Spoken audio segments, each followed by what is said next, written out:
যুক্তরাষ্ট্র ও ইরানের মধ্যে প্রাথমিক শান্তি চুক্তির অগ্রগতির খবরে মঙ্গলবার আন্তর্জাতিক বাজারে স্বর্ণের দাম বৃদ্ধি পেয়েছে।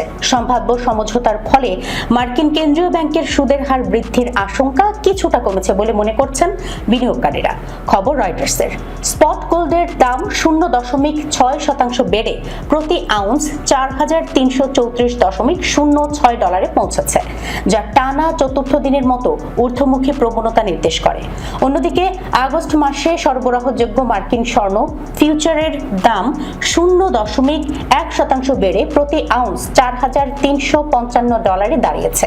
যুক্তরাষ্ট্র ইরান সমঝোতা নিয়ে আরও বিস্তারিত তথ্যের অপেক্ষায় রয়েছেন বিনিয়োগকারীরা। একই সঙ্গে বৈশ্বিক অর্থনৈতিক পরিস্থিতি ও ফেডারেল রিজার্ভের ভবিষ্যৎ নীতিগত সিদ্ধান্তের দিকেও নজর রাখছে বাজার।